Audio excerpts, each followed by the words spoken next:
Hello, this is the 8th lecture podcast in the Sheridan College General Education course, Canada in the Making, Understanding Canadian History.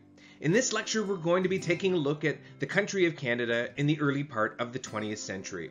We're going to see Canada come of age on the battlefields of France during the First World War. We're going to explore the massive social changes that transformed the country in the first 2 decades of the 20th century. And we're also going to frame this against the prime ministers of Robert Borden and Wilfrid Laurier.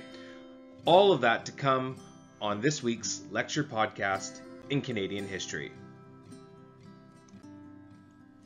The learning outcomes for this lecture are: number 1, outline the competing political visions of the future of Canada in the early 20th century, that is, the visions of Laurier and Borden. Number 2, describe Canada's role in World War I. And number 3, articulate post-war social changes and the eventual success of women's suffrage. So in our last lecture, we talked about how the Industrial Revolution during the 19th century was transforming the world. And we also talked about how the Industrial Revolution in the late 19th century was transforming Canadian cities like Toronto and Montreal.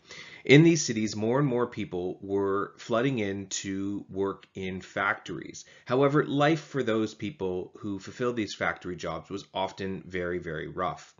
This is exemplified by slums such as the Ward, which used to be situated in downtown Toronto. For people who worked in factories, there was almost no workplace protections. If you got hurt, you were on your own.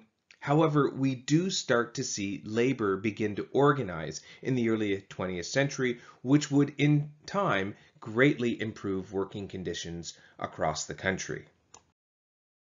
So in the late 19th century, we begin to see workers organize, and that we start to see pushback against the mistreatment of workers and the terrible conditions of workers, not just in factories, but in other industries as well.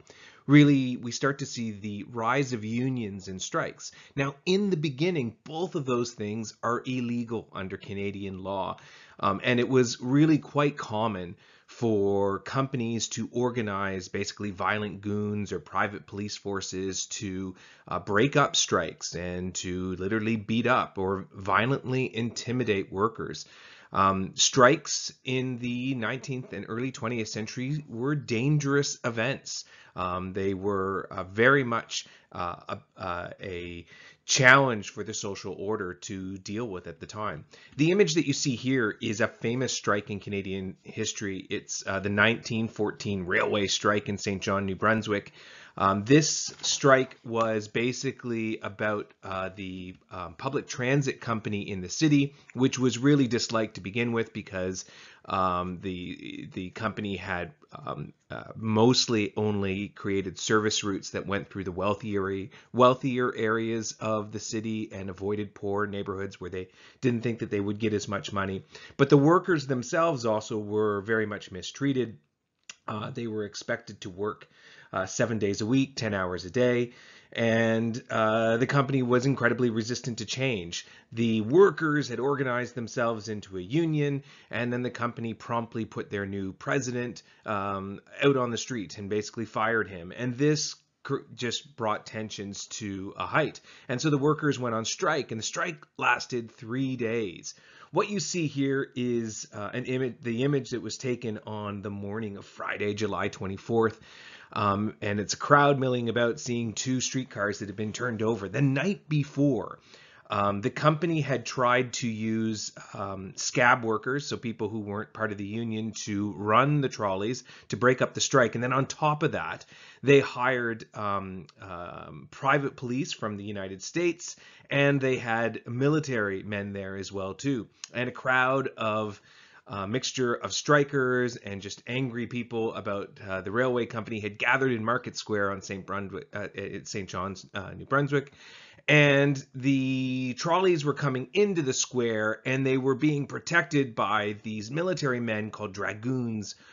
They were armored men on horseback with swords, and this just incensed the crowd. And the crowd overturned the 2 streetcars. The dragoons were forced to gallop away, and the streetcars were broken and in some cases set on fire. And this is sort of the image of the next morning. And this was really shocking, of course, to New Brunswickers, because St. John was known as a very conservative town.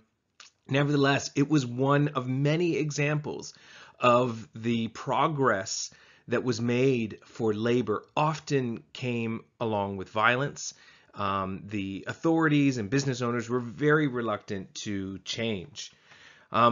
Earlier than this, in the late 19th century, we had the failed 9-hour movement, which is really a precursor to all the labor movements in Canada. The 9-hour movement originated in Hamilton, Ontario, and it was a simple idea that workers should be limited to only working 9 hours a day and no more than that. It culminated in a general strike in May 1872 of 1,500 workers who basically ground everything to a halt in Hamilton. The movement was ultimately a failure in the sense that it didn't achieve its aim of creating any legislation that would limit work to being only 9 hours a day.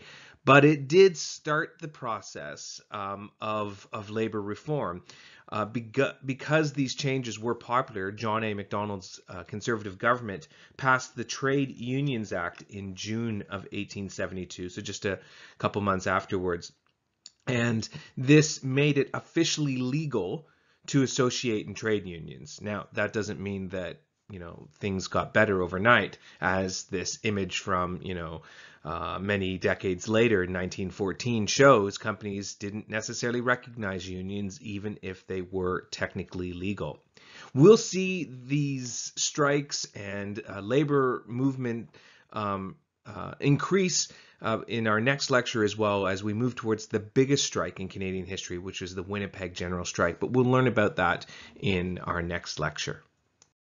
So another curious social reform movement of the late 19th and early 20th century was the temperance movement. The temperance movement was a movement which sought to encourage prohibition, or at least moderation, of alcohol.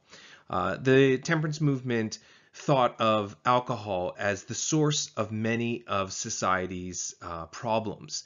And it particularly was associated in some ways with the women's movement. Often the way it was presented is that women bore the brunt of alcohol abuse, in the sense that their husbands would spend family money, perhaps that they'd earned working in the factory, on alcohol, and that alcohol also would fuel domestic abuse. And so we often see the temperance movement being linked to the women's rights movement of the late 19th century, early 20th century, which was trying to achieve equality with women, at least in terms of things like voting and other legal rights. The temperance movement was not just confined to Canada. Many Western countries also were under the throes of their own sort of temperance movement.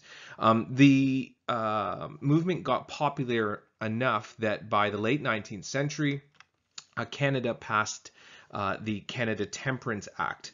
The Canada Temperance Act allowed local municipalities to essentially decide for themselves whether they wanted to ban alcohol. And what this did is it started to create a patchwork of geographical locations across the country where alcohol was effectively prohibited.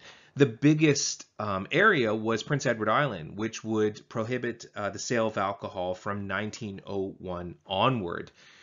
In 1898, the government of Wilfrid Laurier, Liberal government, held a national referendum on prohibition. This, in fact, was the very first referendum that Canada had ever had. A referendum is where you're voting not, for a new government, but you're voting on a question of some sort. And it was a non-binding referendum, so that meant that the government could choose whether to follow it or not.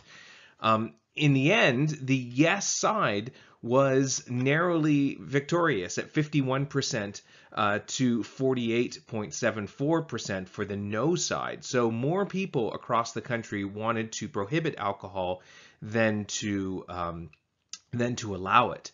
However, there were massive disparities in different regions on how this vote went down. The lowest vote for yes was in Quebec, where only 19% of the population voted yes. In the end, Laurier's government decided not to act on the referendum for a bunch of reasons. In reality, they said that the main reason was that only about a quarter of the population had actually participated in the referendum, and they argued that that was too small of a sample size to make such a massive social change. But the problem for Laurier's Liberal government was that they relied on quite a bit of support from Quebec, where the idea of prohibition was really unpopular. So that also sort of helped them to decide not to actually act on the referendum on prohibition. But the movement still continued, and once we get into the era of World War I, one by one, provinces across the country effectively ban alcohol as a patriotic measure during the war. And even Quebec in 1919, just after the war, finally banned it as well too. But by 1920, as we'll talk about next week in the next lecture, the tides were changing against suffrage, and we will see the rules relaxed across much of the country. But for the late 19th century and early 20th century, this was a major movement across the country. So the other big social reform movement that was sweeping through the Western world in the late 19th century was the women's suffrage movement. Now, the word suffrage simply means the right to vote. Male suffrage had, in fact, only really recently been achieved as well. Male suffrage, the idea that all men of a country could vote and participate in political elections, was only something really which had been around for about 100 years, even less in many places at that point in time. Previously, only men of a certain class or men of a certain wealth or property status would be able to vote. But by the time we get to the late 19th century, in Western countries at least, universal male suffrage is the norm. Female suffrage, absolutely not. And so women really had an uphill battle in order to try to achieve any sort of equality or parity. In the late 19th century, though, many women's groups began to organize themselves to try to achieve male suffrage. For instance, you see here the Political and Equality League presenting a petition for the enfranchisement of women on December 11th, 1915. The BNA Act only specified that British male subjects 21 years of age or older could vote. And in fact, under the BNA Act, only men could really have full citizenship of the new country. Unfortunately, the women who were trying to overturn these rules in Canada and in the United States and in Britain really faced incredible misogyny and incredible ridicule. And it took in quite a bit of courage for women to stand up against what essentially were societal ideals and societal norms that were working against them. In the late 19th century, that's known as the Victorian Age, named so forth because of Queen Victoria, a very long-lived queen of the British Empire during the 1800s. And under the Victorian ideals, the public sphere of life was really reserved for men, and women were expected to only exist and exert agency within the domestic sphere, within child rearing, within looking after the household. And in fact, you would see arguments made in many cases by both men and women that men are more rational, and therefore things like politics and the vote should only be reserved for men. Now, this is the type of nonsense, obviously, that women had been fighting against throughout the 19th century, and they weren't really making much progress. This despite protests in some cases even turning violent. In the UK in particular, we really saw quite a bit of much more fierce activism on the front of women's suffrage.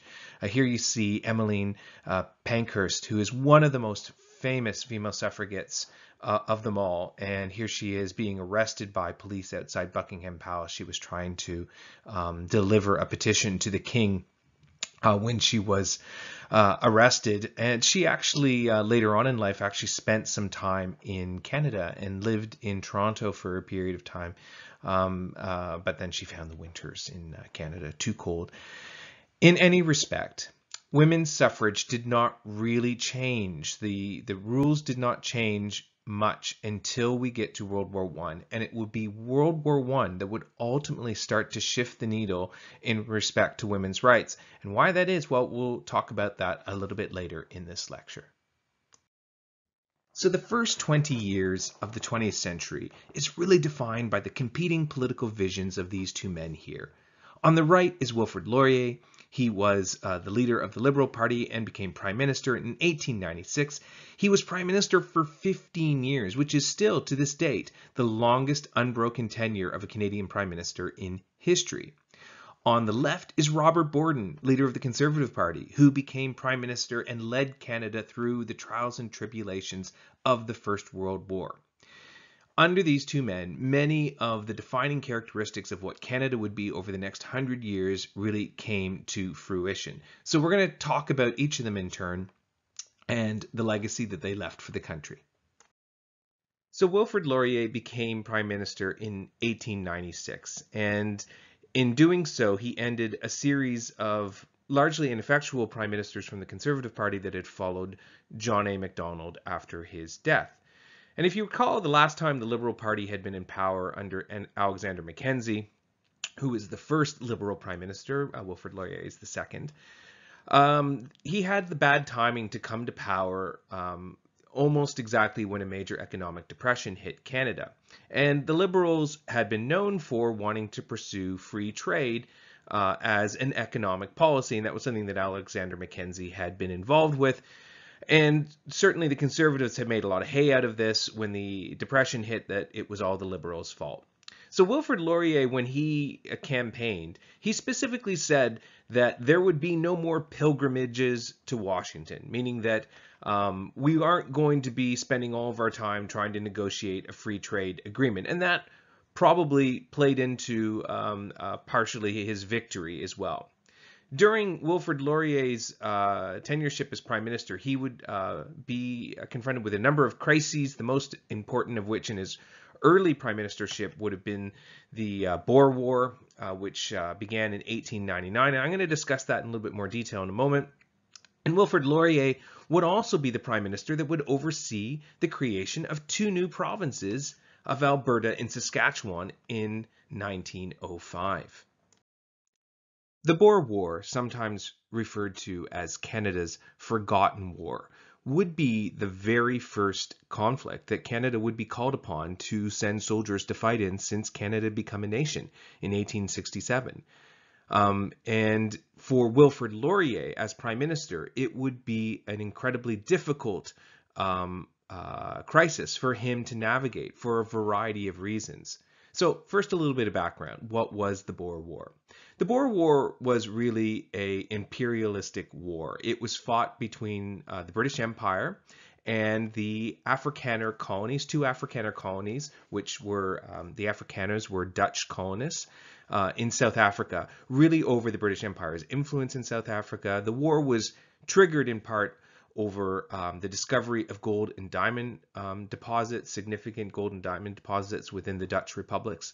So this is a war with white people against other white people over who could control South Africa's resources. So let that sink in. This is clearly a war about British imperial power. And this was a war, though, that was very divisive within Canada itself. So it opened up really, and this was the problem for Wilfrid Laurier, a huge divide between English and French Canada over participating in the war. In English Canada, the war was largely seen as a patriotic duty. The mother country, meaning Britain, was calling upon Canada to aid it in its war abroad, and Canada would answer the call. You can look at numerous newspaper editorials from the time in English Canada and just the general tenor of writings from that time. And very clearly, it was a popular war on the English side of Canada.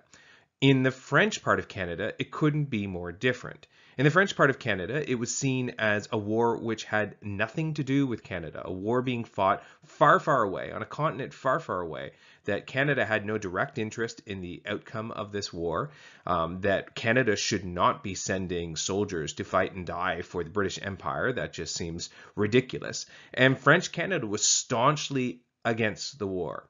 And this was going to be very challenging for Wilfrid Laurier, because Wilfrid Laurier was a prime minister who had come to power largely due to a lot of support within the province of Quebec. The Liberal Party had traditionally had quite a bit of its support from the province of Quebec. Yet, at the same time, Laurier's Liberals also were represented by many of their MPs from English Canada. And so even within Laurier's cabinet, around the table, there was significant disagreement about what Canada should do with respect to the Boer War. So Laurier ended up finding a middle ground and compromised. He allowed a volunteer force to be raised. So there would be no conscription, no one would be forced to fight, but for those who wanted to fight, then they would be facilitated vis-a-vis a volunteer force, which would then be sent to help the British and fight abroad. And as such, then the Boer War became Canada's first real foreign war as a country. And by the time the war had finished, 7,000 Canadians overall had served and 270 had died. So Wilfrid Laurier also oversaw the creation of 2 new provinces early on in his prime ministership. Now, to understand how these 2 provinces came to be, we have to go back to what we were talking about last week, and that is the expansion of Canada into the West, and particularly the purchase of Rupert's Land in 1870. So if you recall, Canada purchased Rupert's Land from the Hudson's Bay Company in 1870. This is this vast territory of land over here, which had traditionally been exploited for the fur trade. But by the time we get into the late 1800s, the fur trade is really declining. And Canada wants to now try to exert sovereignty in this territory. It's one of those if you don't use it, you will lose it mentalities. Ultimately, there is some concern that the US might encroach on that territory if Canada doesn't have a presence there. So John A. Macdonald's government, for example, made it their policy and goal to build a railway all the way across the continent, connecting the province of British Columbia with the other provinces of Canada. And in order to begin to exert sovereignty in this vast territory, in 1874, the government sent the Northwest Mounted Police, a detachment, to be stationed at Fort Macleod, which is what is now present-day Lethbridge, Alberta. By 1883, the Canadian Pacific Railway had reached Calgary. Calgary, of course, at that point was not a city like it is today. It was just a small little town with just a few hundred colonists living there. Overall, in the 1880s, the non-Indigenous population remained very small in the territory. But by the 1890s, agriculture is increasingly attracting settlers from the other Canadian provinces, from the United States, and from Britain. The reason for this is partially due to the introduction of new modern strains of wheat, which were fast growing and hardier and able to withstand the climatic conditions of the prairies and their winters. And so agriculture becomes really, really important as a draw to that territory. Enough people had moved into the area that by 1897, the government of Canada reorganized it to function with a responsible government. Now, if you recall from the first half of this course what responsible government is, it means that it gave the territory an executive council and it gave them a little bit more autonomy over its own affairs. To give you an idea how quickly the population was increasing in this area, in 1901, the population was 73,000, which is a huge increase from what it was before. And then just a decade after that, in 1911, the population had swelled to 373,943 people. So in the early 1900s, Wilfrid Laurier's government then began to take very seriously the idea that perhaps we needed a new province. At least in the beginning, they talked about making one big province, but then it was thought that it would just be a little bit too unwieldy and just too large to manage. And also, there were large sections of what was formerly Rupert's Land that were still very, very low population. So in the north, for example, and And so it was reconsidered that really it would be better if the new provinces focused on the south, and that we, rather than creating one big one, we create two smaller ones. And thus, in 1905, we have the creation of the next two provinces of Canada, Alberta and Saskatchewan. So if you're wondering how these provinces got their name, well, let's start with Alberta. Alberta was named after the fourth daughter of Queen Victoria, the reigning monarch in Britain. Her daughter, Princess Louise Caroline Alberta. Princess Louise was actually the wife of Canada, one of Canada's very first Governor Generals. Remember, the Governor General is a representative of the Queen. After Canada had become an independent nation, and as such, she actually lived in Ottawa for a time. And due to this and her connection to Canada, her name actually has been used for several different landmarks in Canada. Another one, for example, other than the province of Alberta, is Lake Louise in Alberta. That's another good example. Saskatchewan, on the other hand, is an anglicized version of a Cree word meaning swift flowing river, Kishikashawansipi.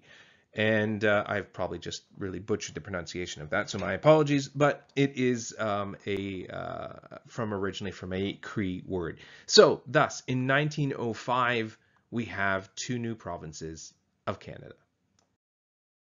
In the first decade of the 20th century, Canada would be tested on the international scene like it hadn't been before. Now, if you recall, when Canada first became a country in 1867, it didn't become fully independent in all aspects. In one important area, it was still under the auspices of the British government, namely foreign affairs. Now, in the beginning, this was thought as not a bad thing. After all, Canada was a new country and relatively powerless. It would help in negotiations with other countries if Canada had the weight of the British Empire and the British government behind it. It was also thought that, of course, the British would always have the best interests of Canada at heart, since they are the mother country after all. Well, in 1903, a dispute between the United States and Canada over the border between Alaska and Canada would bring this to the test.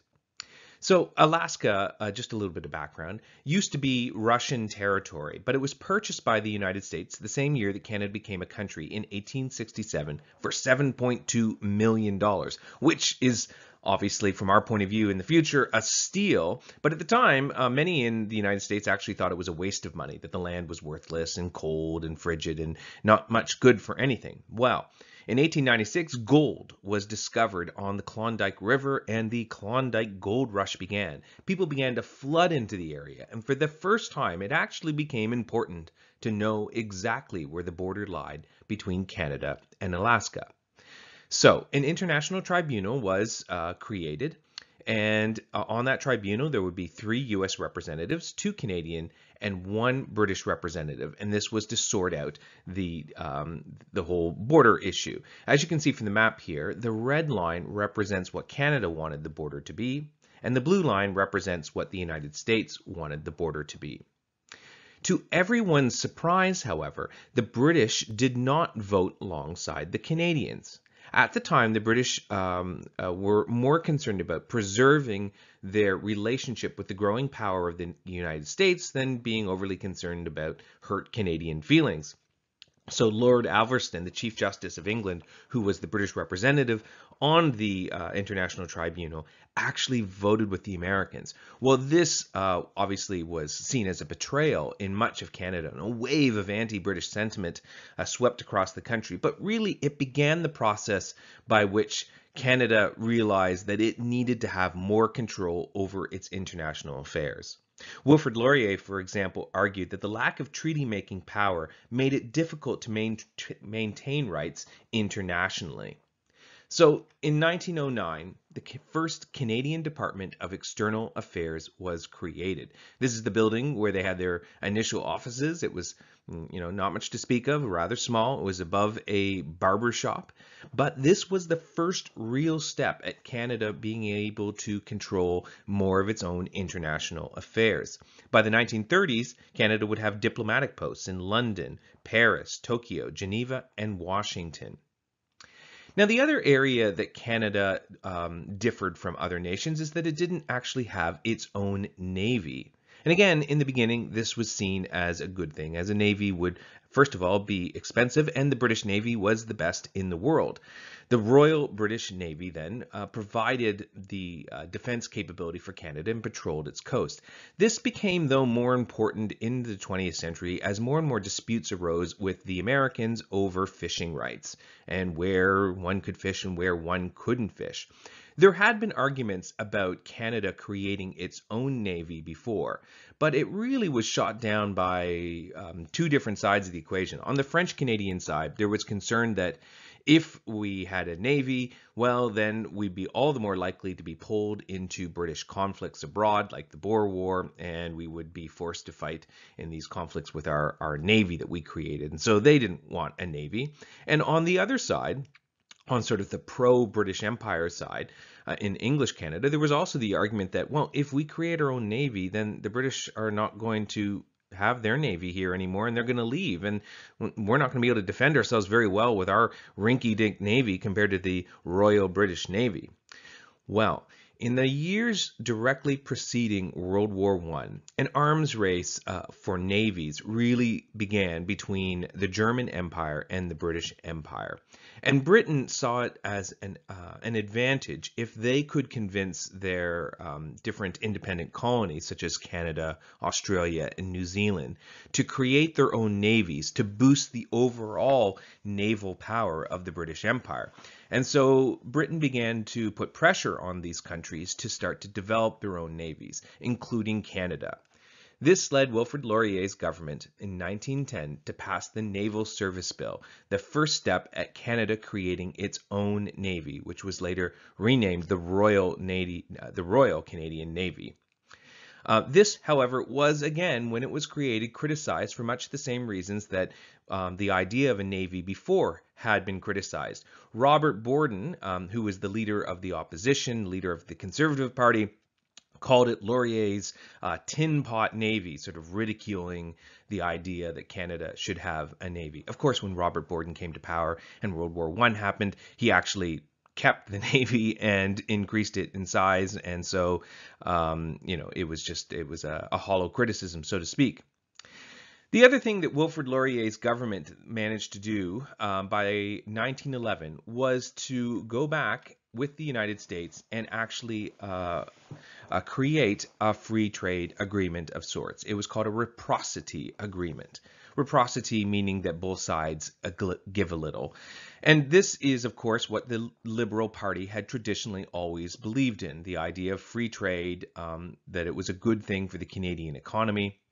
But if you recall, the first Liberal Prime Minister, Alexander Mackenzie, had pursued free trade with the United States, but then there had been a depression, and the Conservatives had come back into power for almost a decade. And when Wilfrid Laurier first became Prime Minister, he suggested that there would be no more pilgrimages to Washington, meaning that he was not going to be pushing free trade again.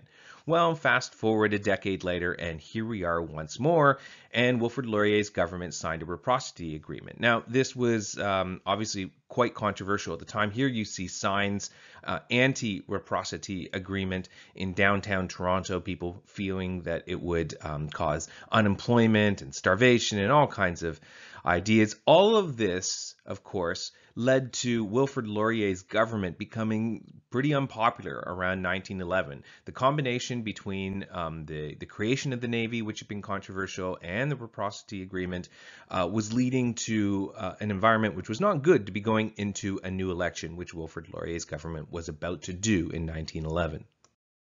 And so, after a decade in opposition in the 1911 federal election, Robert Borden and the Conservative Party were swept into power, and Wilfrid Laurier's party, the Liberal Party, was reduced to being the official opposition. Here you see the headlines in the Globe and Mail the morning after the election.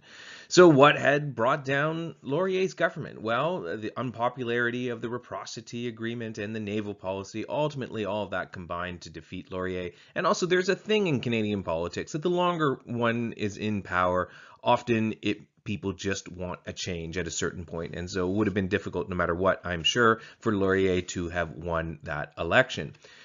And here you see Robert Borden, who became the next Prime Minister of Canada. Here he is walking with actually a young Winston Churchill in 1912. Winston Churchill, of course, would go on to become the Prime Minister of Britain during World War II. Very famous man. Here he was just a young member of Parliament from Britain. However, Robert Borden's party and his government also were going to be facing challenges. Very shortly after being elected, Canada entered into a recession and unemployment rates began to rise. And this might have actually been a real challenge for Borden and his government to deal with, except something really big happened. And surely you realize what that is by now: World War I.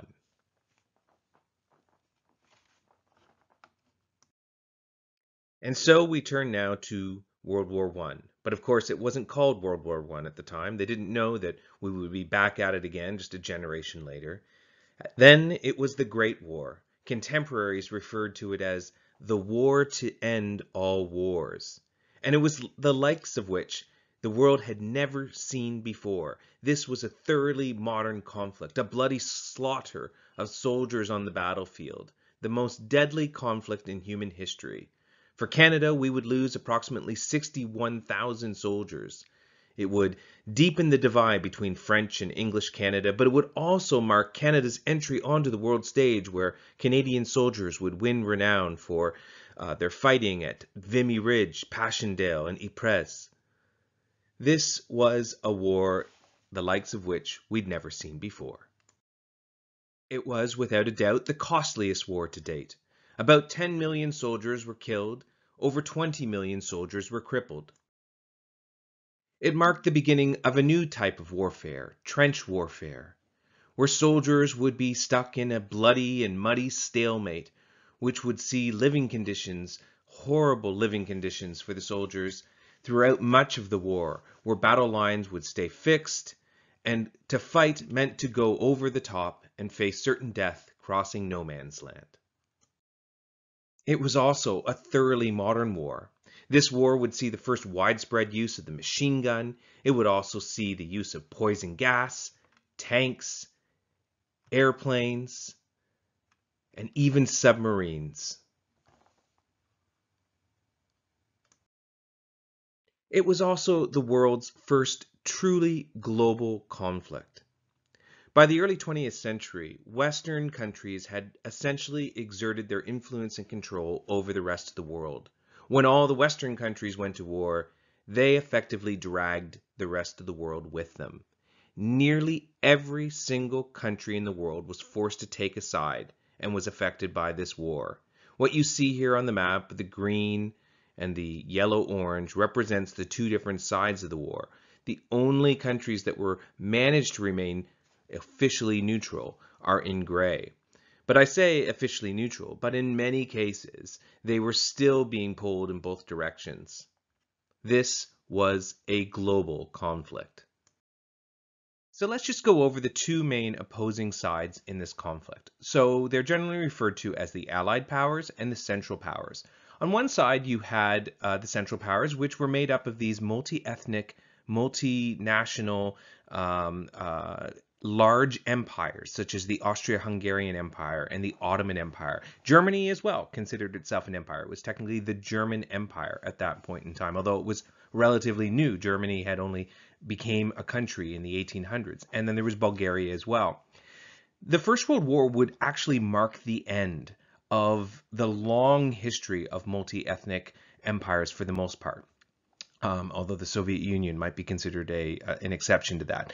But these large empires were already struggling on the eve of the First World War, with nationalism brewing in different component parts of their empires wanting to break away. And the First World War really would be the final nail in the coffin. So the Austro-Hungarian Empire will not survive World War I. The Ottoman Empire will not survive World War I, and Germany will emerge from World War I completely transformed and certainly no longer an empire.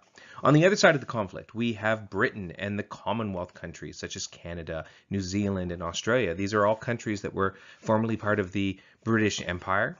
And then you had France, Russia, Italy. Italy is also a relatively new country at the beginning of World War I. Italy had only become a country in the 1800s, around the same time as Canada and Germany. So there are new countries in this conflict. Japan, and then finally, at the very end of the war, the United States enters the war in 1917, which will be one of the reasons why 1917 is a turning point. And we'll come to that in a little bit. But these are the main opposing sides in World War I. And if we're going to blame one person for the most destructive conflict at that point in time in human history, well, we'd have to just blame this fellow, Gavril Princip.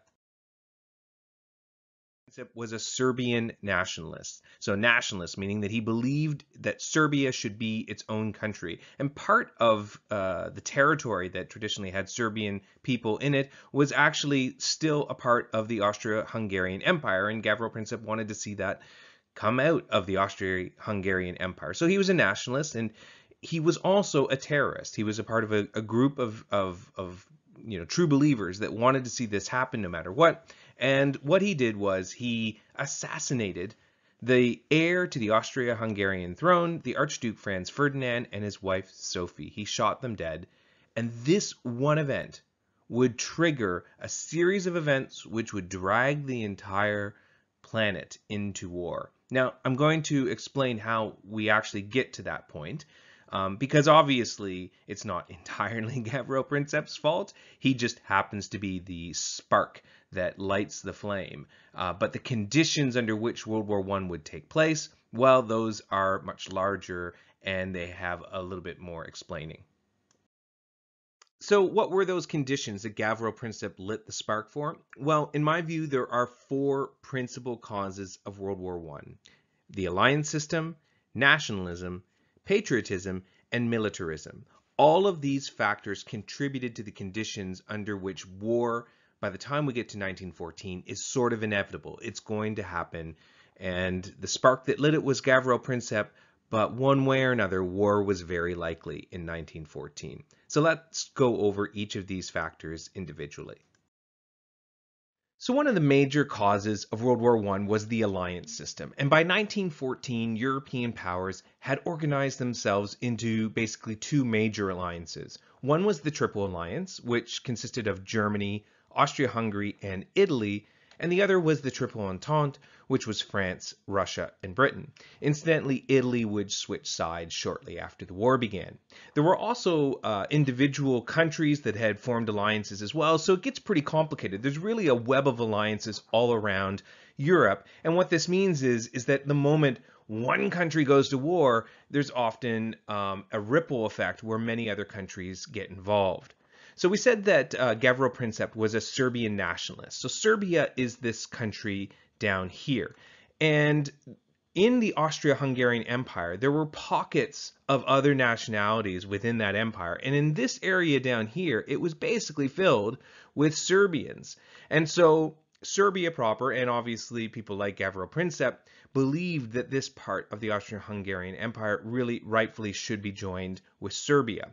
And thus, this was what his aim was when he was assassinating the Archduke Franz Ferdinand. Once the assassination happened, Austria-Hungary used it as an opportunity to punish Serbia and go to war with Serbia. So they declared war on Serbia, and this was, Serbia is a much smaller country, Austria-Hungary is much bigger. And it was a chance for Austria-Hungary, which, as I was saying before, was a bit in decline by the time we get to the early 20th century. So it was an opportunity for Austria-Hungary to strut its stuff a little bit as well. But the problem is that Serbia was allied with Russia. And so the moment that Austria-Hungary invaded Serbia, well, then Russia declared war on Austria-Hungary. And then this also created a domino effect because then the German Empire, which was allied with Austria-Hungary, felt compelled to declare war on Russia. And then France, because France was allied with Russia, declared war on Germany. And thus we find ourselves in World War I, a domino effect. So here's the problem with the alliance system, is that more aggressive countries can be reckless since they know that they can count on support. And in this instance, the more aggressive country is Austria-Hungary.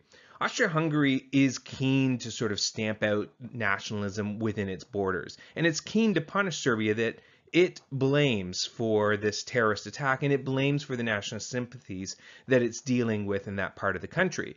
So Austria-Hungary wants to have this as a conflict. Although I'm sure it didn't welcome the assassination of Archduke Franz Ferdinand, it certainly welcomed the opportunity to go to war. On the other hand, the alliance system also has the situation where less aggressive countries worry that if they don't help, then they'll be left vulnerable in the next crisis. So in this instance, Germany actually was a less aggressive country. It wasn't really looking for war when war came upon it. But if they didn't go to the aid of Austria-Hungary, well, what happens if France decides to invade Germany later on and Germany's left high and dry? So you can see how the alliance system, in a way, rewards aggression, in essence, and that it makes war more inevitable rather than less inevitable. So this is the alliance system pre-World War I. Another principal cause of World War I was nationalism. So nationalism is really infectious. It's a relatively new concept by the time we get to the 20th century. Most historians think of modern nationalism, the way we imagine nationalism, as arising coming out of the French Revolution, which was in the late 18th century. And then it spreads across Europe like wildfire during the 19th century, the 1800s. Nationalism is really what in part causes the birth of Canada, for example, and it also causes the birth of other countries too, such as Italy and Germany. Germany was never a country until the middle of the 19th century, when a group of different German-speaking principalities joined together and created one country. When Germany arose, it immediately upset the balance of power within Europe because all those individual principalities were actually already heavily industrialized and they were becoming powerful in their own right. So once they joined together, overnight they created one of the most powerful countries in Europe, and thus the balance of power shifted. At that moment, already we're in a situation where war seemed more inevitable. And with nationalist sentiments brewing all over the place, particularly in those large empires like Austria-Hungary and the Ottoman Empire, well, we're in a recipe for war. A side effect of nationalism is patriotism. So patriotism is the actual expression of loyalty to one's country. And it really becomes, central to how nationalist ideas are spread through a country in the 19th century. Loyalty to one's nation and universal education become sort of normative ideals throughout Europe and Western countries in general. And the whole concept of patriotism is further spread by rising rates of literacy and newspapers, and then more actively during wartime with actually government-sponsored propaganda. So here you see, for example, types of government propaganda from World War I. So in the bottom frame, you see this mad brute, and it has Germany being depicted as a wild animal, an ape, and it's got militarism on his head. And the woman there who is in distress is representing sort of the fragile nature of Western civilization that the brutish Germany is about to destroy. Or take a look at the top right. That was how Germans saw themselves. Here you see, the archetypal, German ideal man, blonde hair, and his wife and baby, and it's asking them to defend the fatherland and rise up in defense of one's country. These are reaching out to people's sense of patriotism and their sense of loyalty to country. In Canada, we saw propaganda like that too, particularly trying to reach out to French Canadians, which, as with the Boer War, they were reluctant to be involved in a foreign conflict. And so in this instance, the Canadian propaganda tries to reach out to French Canadians' sense of loyalty to France. They're calling upon at least the cultural connections that exist between Quebec and France. So it says, French Canadians sign up. And then below that, it says, our first line of defense is in France. So patriotism is bubbling up everywhere in the late 19th and early 20th century before World War I. And it's like gasoline that's poured onto the fire. So once the war gets going, the propaganda machines in each country begin churning out more of this type of material, whipping up enthusiasm for the war. Another cause of World War I is a culture of militarism, which was really widespread in Europe pre-World War I. In most countries, service to one's nation and wearing a uniform in service to one's nation was romanticized. It was idealized. So if you were a young man and you wore a uniform, people looked up to you, that you were given respect because you were doing that role for the nation. In fact, all of the major powers involved in World War I, except for Britain, had some form of conscription before the war. When you see here this image of English troops on their way to war and the women are handing flowers out to them, this is, typical of this expression of militarism and the idea that everything to do with the military is to be romanticized and good. If we take a look at the leaders of Europe, we can see this too. Take a look at these dudes. Okay, so these are the three monarchs of three of the major powers in World War I. We have King George V of Britain, Tsar Nicholas II of Russia, and Kaiser Wilhelm II of Germany. Notice anything similar about these three dudes, other than the fact that they are in fact all related and they all have curly mustaches. They could be brothers practically, but beyond that, how are they dressed? They're all wearing military uniforms. This is an expression of militarism. It's an expression of the importance and the romance that countries at that time attached to being in the military, being a military man, being a man in uniform. Thus, militarism is the final ingredient, in my opinion, which creates the conditions under which World War I was becoming inevitable. So, the Canadian Parliament never had a decision to make when it came to World War I. Once Britain was officially at war with Germany, so was Canada. Canada was bound to go to war because Britain controlled its foreign affairs. The Canadian Expeditionary Force was organized, that is the first real Canadian army, and the 1st Division left in October. Similar rising of troops was happening in other Commonwealth countries such as New Zealand and Australia, and even colonies such as Newfoundland, which of course was not part of Canada yet. Now, you have to imagine that when war was declared, at least initially, there was widespread enthusiasm for war. There were, in fact, celebrations in major cities around the world. It was thought to be a good thing. War, because of that culture of militarism that I was talking about, was romanticized. It was thought of as a great adventure that our young men could go on, and that this would be good to get the tensions out of Europe and let countries sort out their business with one another with honor, the way business should be settled. It was believed that the war would likely be done by Christmas time, and that troops would be home for Christmas. That was the belief. Of course, it was going to be a very different type of war. So now I have a very short clip I'd like to show you from the CBC Canadian History series that I've shown you clips from before, Canada, A People's History. So let's take a look.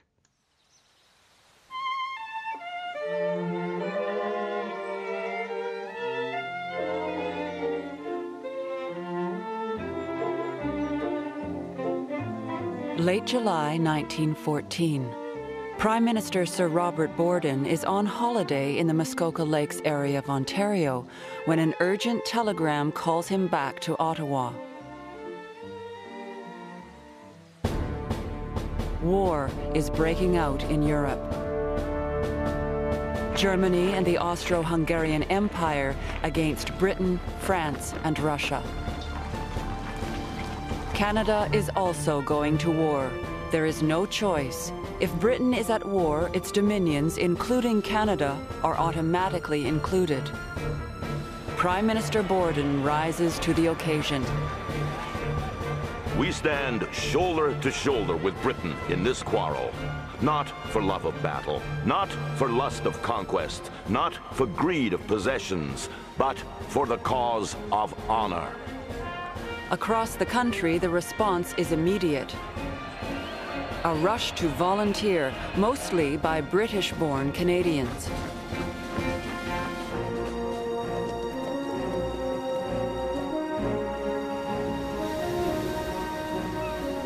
October 3rd, 1914. 31,000 Canadians set sail to the battlefields of Europe. It is the largest convoy ever to cross the Atlantic. On board is 41-year-old Dr. John McCrae, a veteran officer, an accomplished poet. I am really rather afraid, but more afraid to stay at home with my conscience. It will be a terrible war, and somebody's finish when all is said and done. McCrae befriends 22-year-old Alexis Helmer. Lex is engaged to be married and has just graduated from McGill University.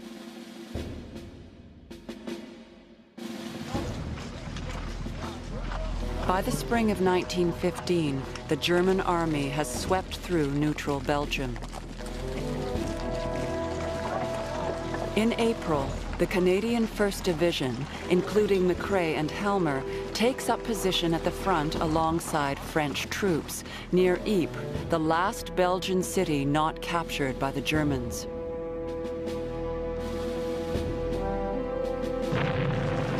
The Canadians are about to see their first action. There is constant bombardment. Then, silence. In minutes, a mysterious green cloud rises from the German trenches and moves slowly with the wind over the French lines. It is the Germans' secret weapon, chlorine gas. The French soldiers retreat, choking and dying. Suddenly, old-fashioned warfare has turned modern. Outgunned and outnumbered, Canadians are sent into the sights of the German army. Alexis Helmer mans a gun battery. John McCrae treats the wounded. 17 days of Hades. Gunfire never ceased. Casualties of half the men in the firing line.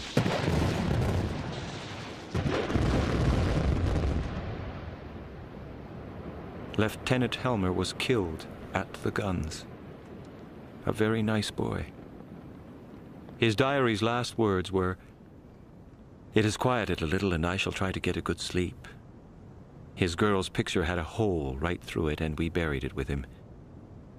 I said the committal service over him as well as I could, from memory.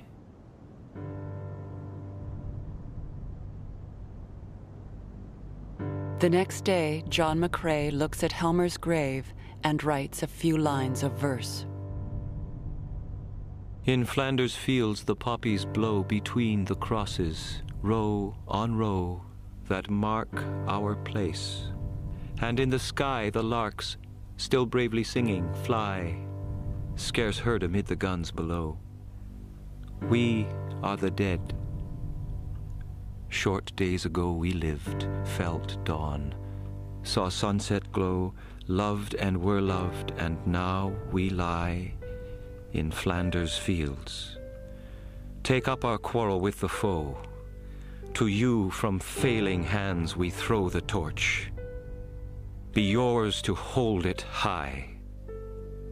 If ye break faith with us who die, we shall not sleep, though poppies grow in Flanders fields. John McCrae will be one of 60,000 Canadians who never return home.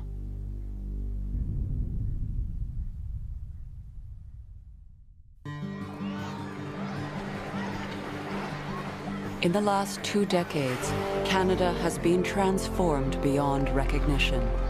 The population has doubled. It has been an era of promise, of hope, and unlimited growth. Now, in the crucible of a horrific war, Canada will come of age in an ordeal by fire.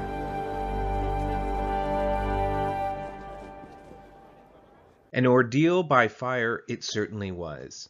In the fall of 1914, the war that everyone thought would be over by Christmas was clearly falling into a stalemate.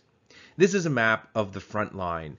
And what happened in the early months of the war was the German army coming through Belgium met the French and British army, the Allied army coming through France, and both armies tried to outflank each other, and they were constantly trying to go to the north around the other army.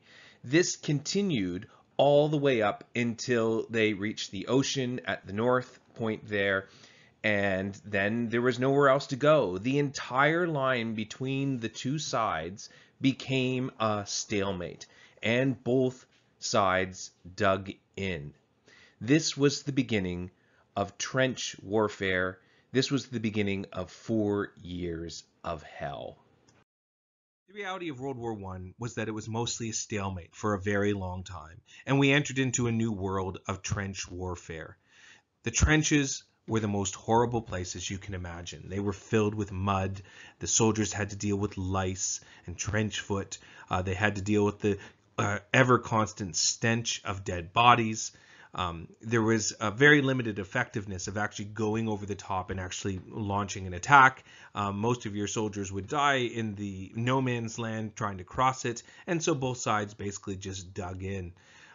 There was at the same time, both sides inflicted massive casualties by artillery. Those are the big guns that would essentially drop bombs, machine guns, and poison gas. At the beginning of the war, Canadian soldiers were commanded not by Canadians, but by British officers.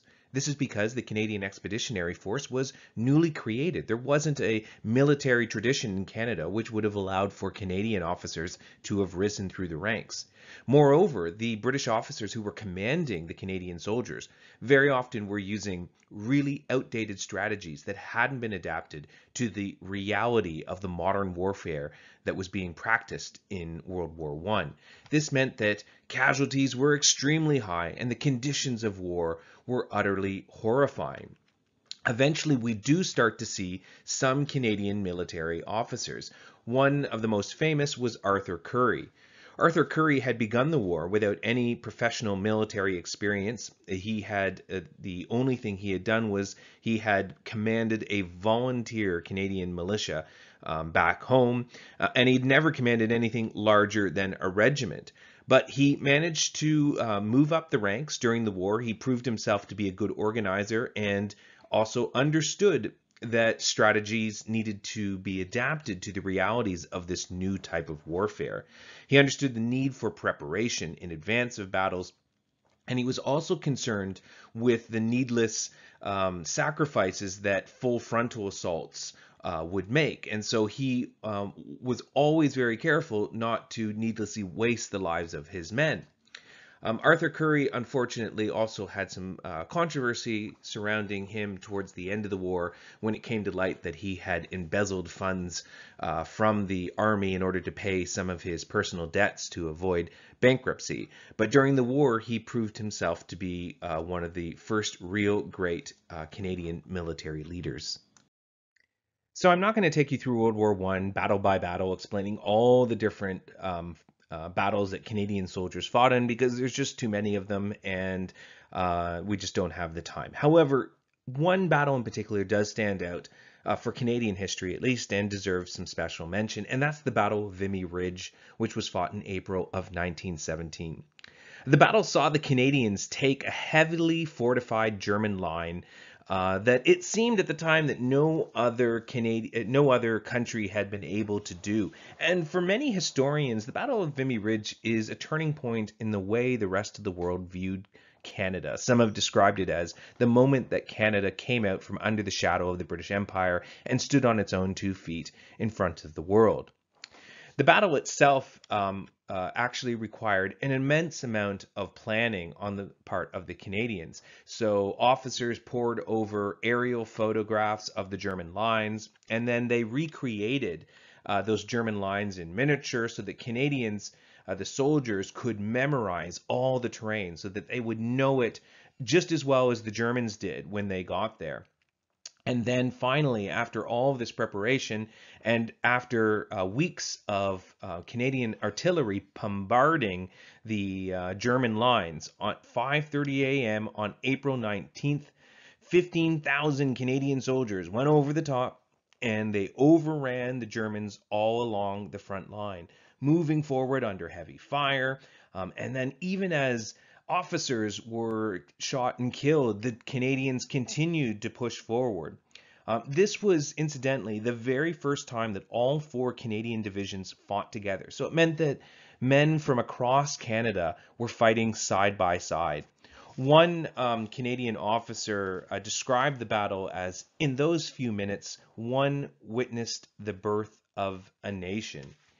Now, there are many, many moments of extreme bravery that Canadian soldiers performed on on those few days of the Battle of Vimy Ridge, and many of those soldiers have received medals recognizing that bravery. I want to mention someone who didn't get entirely recognized for that bravery, and that is Jeremiah Jones. Jeremiah Jones was one of the very few Black Canadian soldiers who fought in combat during World War I. He was 58 years old when he joined the 106 Battalion, which was actually technically too old to be fighting.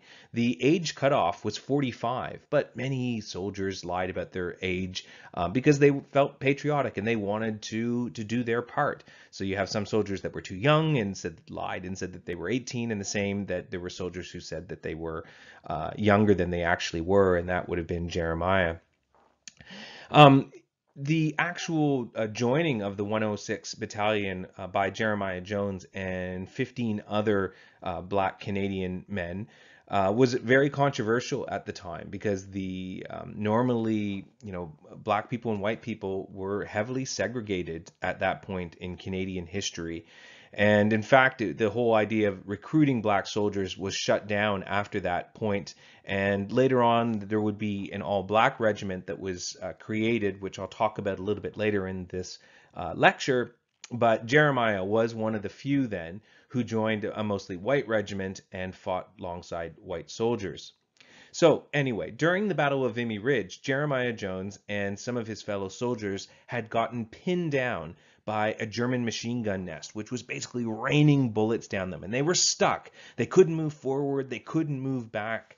And Jeremiah, at that point, volunteered to attack the machine gun nest by himself. And so he, according to the story, he threw a grenade at the machine gun nest and then sprinted across no man's land. The grenade managed to kill about 7 of the German soldiers, and then Jeremiah took the rest of the German soldiers prisoner. According to reports, he made the Germans carry their machine gun back over the Canadian lines and dropped the machine gun at the feet of his commanding officer, which is really just a crazy story. At the time, he was, there was talk that he should be recommended for some sort of accommodation, like other white soldiers who had performed acts of bravery during the battle. Some suggested that he should receive the Distinguished Combat Medal, for example. Later on in the battle, he was injured and then spent quite a bit of time in hospital. And then in 1918, he was released and declared unfit for medical duty, and he left the army from that point onward. He never received any recognition for this moment of bravery during his lifetime, although his family continued to tell these stories and continued to try to push to see the government recognize him even after Jeremiah Jones had passed away in 1950. Finally, in 2010, the government posthumously recognized Jeremiah Jones for his bravery and awarded him the Forces Medallion for Distinguished Service. Lieutenant Governor Mayam Francis said about him, "Private Jones served with honor even though, as a Black man, he did not enjoy the rights and privileges that white citizens did." So that is just one of the many acts of bravery that Canadian soldiers performed that day at the Battle of Vimy Ridge. This is what Vimy Ridge looks like today, and that's the monument which was built at one of the highest points along the ridge that the Germans occupied. The land around the monument was actually ceded to Canada by France forever in recognition of the great sacrifice that Canadian soldiers performed on those 3 days in April of 1917. So as the story of Jeremiah Jones indicates, it was very difficult to participate on equal footing in the war effort if you were a visible minority. Visible minorities faced discrimination in every turn during the World War I era. Black Canadians, when they did participate in the war, were usually segregated from white soldiers. Jeremiah Jones is one of those rare exceptions where he fought in a white regiment. Most cases, Black Canadians were just simply turned away when they showed up at recruiting stations. There are stories of Black Canadians trying to recruit from the beginning of the war all the way to the very end, from BC to Nova Scotia, being turned away, being told things like this is a white man's war, that sort of thing. And yet Black Canadians also wanted to participate. They also wanted to do their part.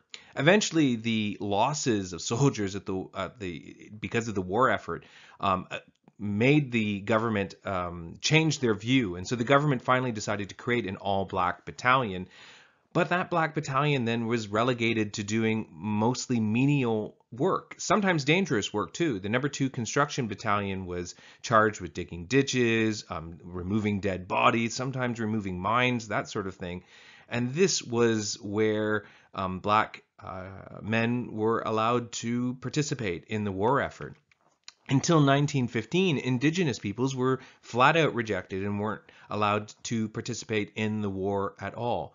So all that to say that World War I is occurring at a moment in history where in Canada, racism and prejudice are deeply entrenched in Canadian culture and society. And it will be a long time until any of the efforts of Canadians of color are recognized for their achievements.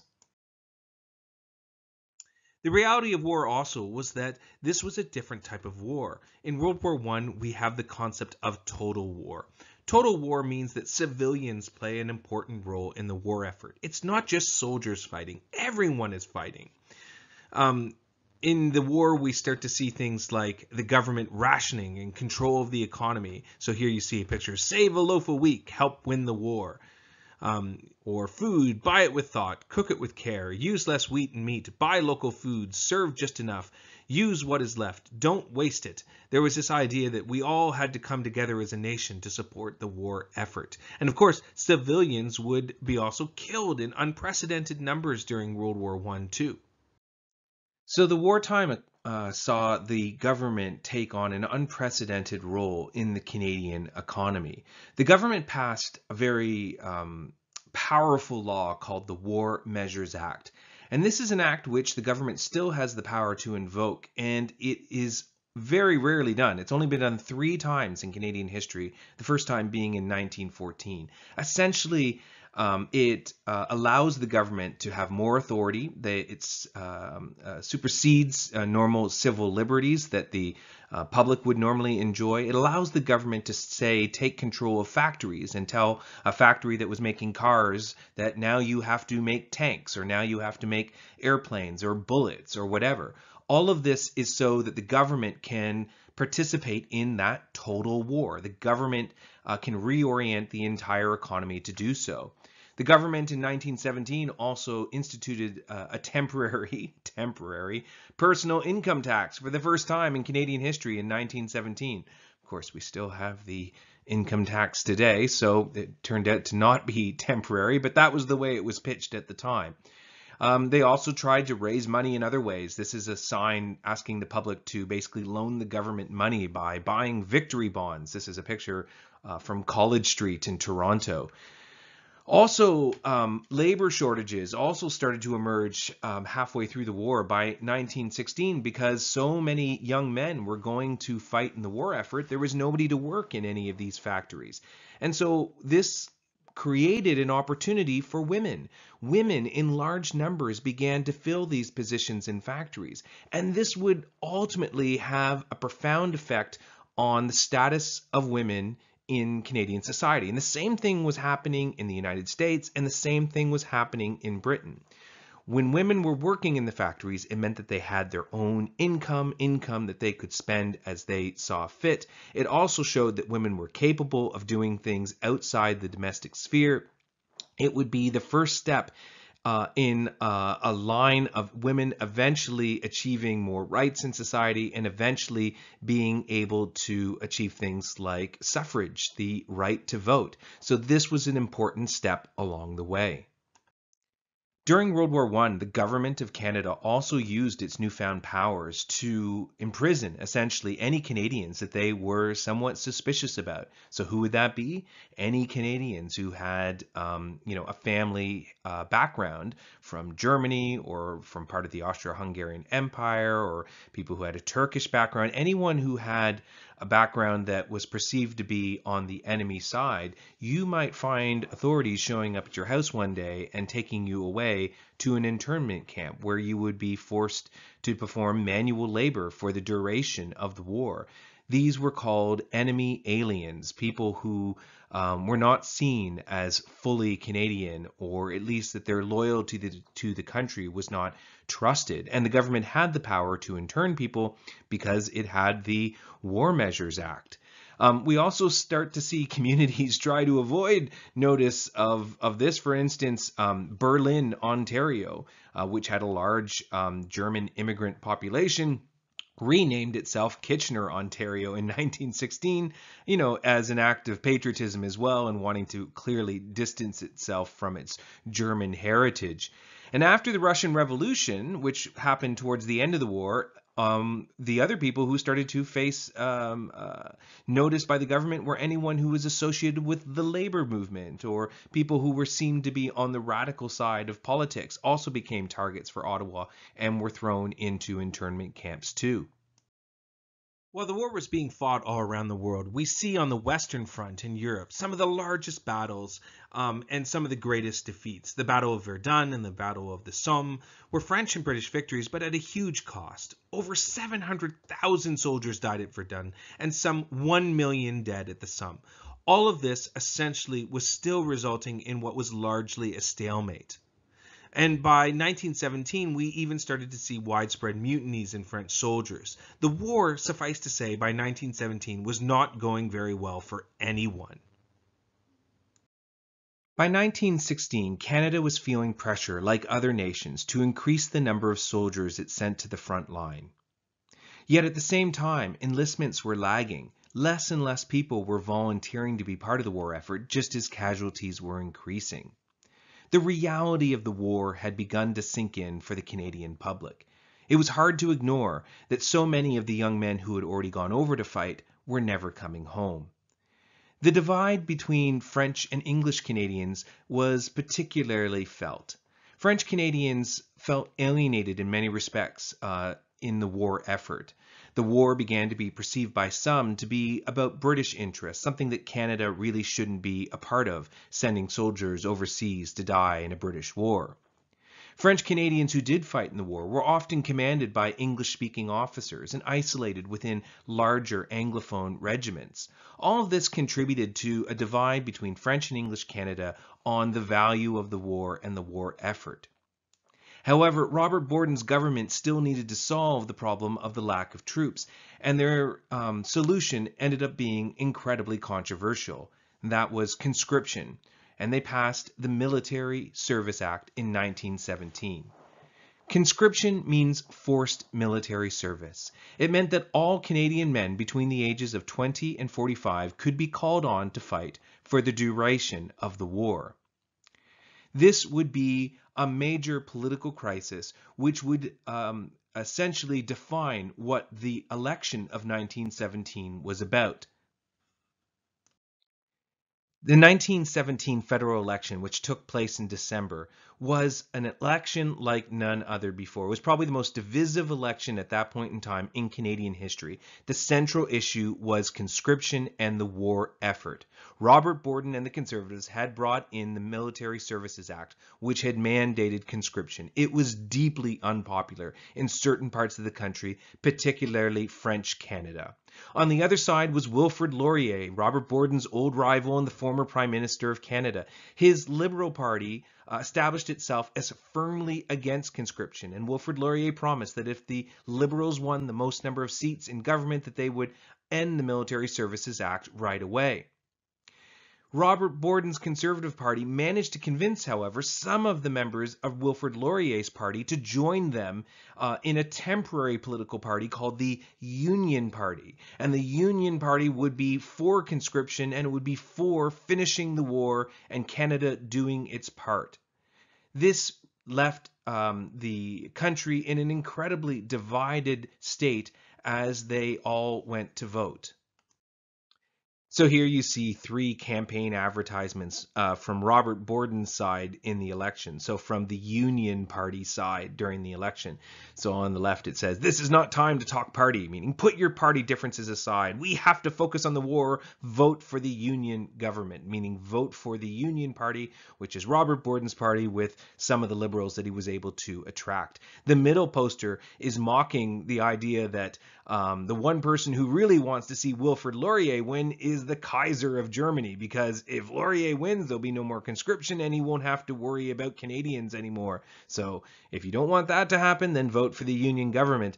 And the one on the right is even more direct. The slackers must not rule Canada, meaning that those who are wimps who won't fight in the war, well, they shouldn't be the ones who are making decisions. Again, vote Union government.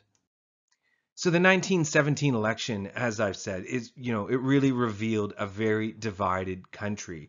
And Robert Borden did many things in order to make sure that his party would win the election. Some might even suggest that some of those tactics were on the dirty side. So first of all, he, as I said, convinced some Liberals to join his party, join a coalition of sorts, which they called the Union Party. But then Robert Borden's government actually passed a couple of laws that would make it more likely for his party to win the election. The first law was the Military Voters Act, and this extended the vote to all soldiers, Canadian soldiers fighting overseas could vote in the election, but then also that their votes could be applied to any riding across the country. So thus, military votes could be put towards ridings that the Conservatives really needed to win. And also, for the very first time, women who were serving in some form or fashion in the war effort, such as nurses, would be allowed to vote as well. Now, it was seen that soldiers and women who were participating in the war effort were likely to vote for Borden's government because they wanted to see conscription. They needed to see reinforcements sent overseas because that was going to improve the likelihood that they would survive the war effort if reinforcements came. The government also passed a law to try to limit the number of people voting against them, and that was the Wartime Elections Act. The Wartime Elections Act basically said that anyone who was an alien national, that means anyone who in the government's view has German or Turkish descent, or was seen to have some sort of heritage of one of the countries that Canada was at war against, well, you are no longer allowed to vote. Moreover, anyone who was an objector to the war, well, they also weren't allowed to vote. Anyone who the government saw as against the war, well, you're not allowed to vote either. So all of this meant that it was not surprising when Robert Borden's government won the 1917 election and conscription remained in place for the duration of the war. However, coming out of the war, we also see a Liberal Party that would be seen by many French Canadians as Quebec's champions. Because the Liberal Party under Wilfrid Laurier had taken such a strong stance against conscription, they were seen in many ways as champions of French Canada. And this would mean that the Liberal Party would command quite a bit of support from French Canada in the many decades to come after World War I. However, 1917 would actually become a turning point in the war for two major reasons. The first major reason was the Russian Revolution. The Russian Revolution would have a profound effect on the war because Russia was one of the major combatants in the war. They were also the major combatant on the other side of Germany, on the eastern side of Germany. Russia, of course, was allied with France and Britain, and the war was deeply unpopular in Russia. The Russian armies were terribly equipped. There's stories of them going into battle without proper guns, and much of the Russian populace wanted out of the war. And the Russian Revolution almost immediately ended Russian involvement in the war. We saw the Tsar executed and his family executed. A new communist government came into power, and they withdrew from the war in March of 1918. Now, this could be, for Germany, a major chance for them to turn the war around. However, that brings us to the second major reason why 1917 was a turning point: the entry of the United States into the war. So, the United States had actually spent most of the war on the sidelines, and this may strike you as surprising given that America nowadays tends to be very forward-facing, involved in everything around the world, meddling in conflicts and affairs everywhere. But at the time, America was extremely isolationist. This was the general public feeling that America shouldn't get involved in other people's conflicts. World War I, the Great War at the time, was generally considered a European conflict and Europe's problem. Let them deal with it. That's not to say that there wasn't still a fair bit of support within the country for Britain in particular. Woodrow Wilson, the American president, generally favored America getting involved in the war, but it just wasn't politically realistic for him. So what America did do was try to support Britain and France in other ways. They did so by lending them money. They also did so by turning all their factories on to supply them during the war. However, Germany felt that eventually, sooner or later, America would get into the war. They felt that the involvement in America was inevitable. And they also wanted to stop the flow of trade coming from America into Europe. And so Germany began to use submarines to sink American supply ships, and even some ocean liners, such as the British ocean liner Lusitania in 1915. In order to try to stop America supporting the war. But in the flip side of this actually started to turn public opinion against Germany and increase more widespread support among the American public for joining the war. One of the final straws was the Zimmermann telegram, which was a coded telegram which was sent by the German ambassador a German diplomat named Zimmermann to Mexico, and it was intercepted and was decoded, and essentially what it was saying, it was promising to Mexico that if Mexico launched a war against the United States, that Germany would support them in that. And a similar telegram was also sent to Japan as well. And so this was a huge big deal when it happened, and it really turned the tide. And in 1917, America finally declares war on Germany. And this really changes things. First of all, the other countries were exhausted by 1917. Their economies had been, just devastated by fighting the war for all these years. They had low morale.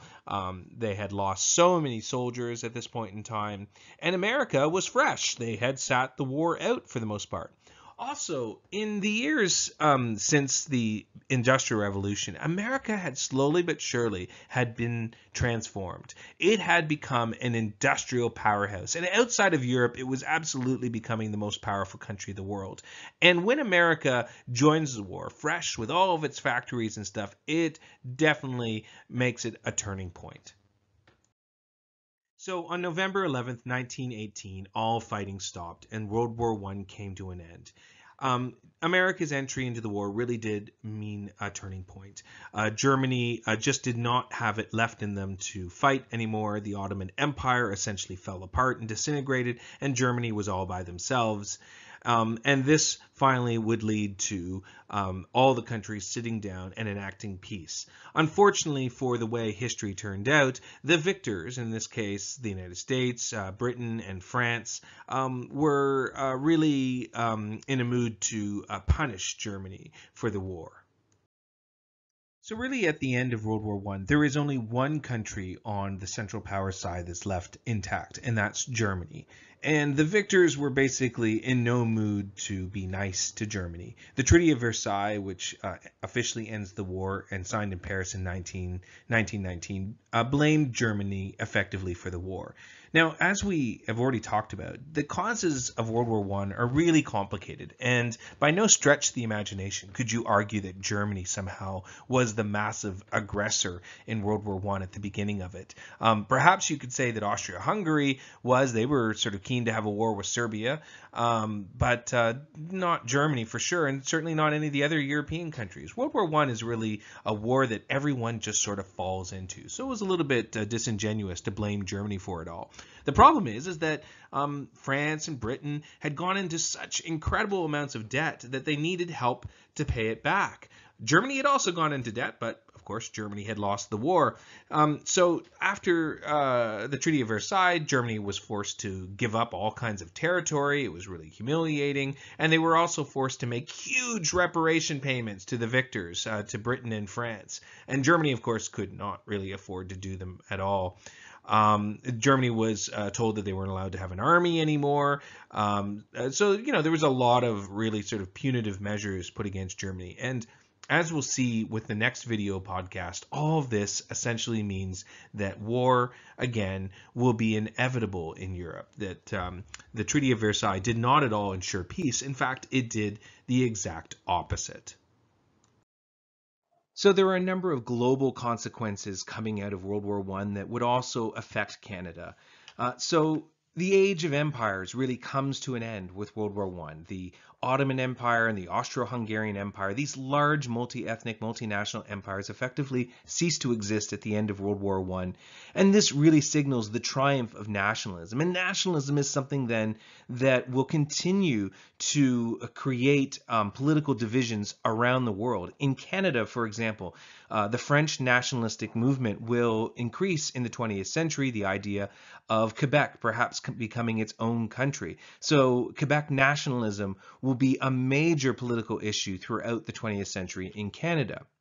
Also, just as the war finally came to an end, the world also had to deal with the Great Flu pandemic of 1918, sometimes known as the Spanish flu. And given that we're now going through another pandemic, I'm sure you understand just how big of an issue that this was for the world. Way more people ended up dying in the Spanish flu pandemic of 1918 than were killed in World War I. Some estimates are as high as 50 to 100 million people died as a part of the flu pandemic. There were also political consequences around the world. There was the rise of the new Soviet Union, which would, as you will, if you know your history, the Soviet Union and its rivalry with the United States will end up coming to define much of the 20th century. There's a new map of Europe. There's economic consequences coming out of the First World War II. All Western nations had essentially racked up tons of debt in order to pay for the war effort. They'd racked up their credit cards, and those credit cards essentially needed to be paid back. There were also huge real social consequences to the war as well. The reality of the war, the traumatic effects of the war would be felt by returning soldiers coming home. They're sometimes referred to as a lost generation. And also we would see massive gains for women after the war. Women had moved into the workplace in Canada and also in other Western countries in order to support the war effort. And although in most cases they were forced to relinquish those jobs to men who were coming back from the war, there were social changes as a result. And one of those was the success of women's suffrage. So one by one we see in Western countries women achieving the full vote, and the same thing happens in Canada. Shortly after the war, the vote is extended completely to women, and we'll talk a little bit more about the success of women's suffrage in our next lecture. So the Canada that emerged from the First World War was very different from the one who had gone into it. Canada's status as an independent nation had largely been advanced during the war. The world had seen Canada step up, soldiers fighting on the battlefield, achieving things that in some cases no other country had been able to do, and Canada really comes out from under the shadow of the British Empire as a result of the Great War. The industrial age had transformed Canada, yet labor still struggled under terrible conditions, and much of the first few decades of the 20th century would see that fight continue to improve the lives of workers across Canada. The war had also created great divisions between Quebec and the rest of Canada, divisions that would continue to fester. We'll see the rise of the Quebec sovereignty movement, the idea that Quebec should separate from Canada and become its own country. And towards the end of the 20th century, we will even see 2 sovereignty referendums happen within the province to try to achieve that separation. Women had achieved the vote as a result of the war effort and yet remained unequal in practice. The women's movement, though, was going to continue to fight for change, and you couldn't really put the genie back in the bottle, as we'll see in the years to come as women continue to press for more substantial changes to their status in society. Next week, we will take a look at the post-war years in Canada and how Canada changed during the 1920s and the Great Depression of the 1930s.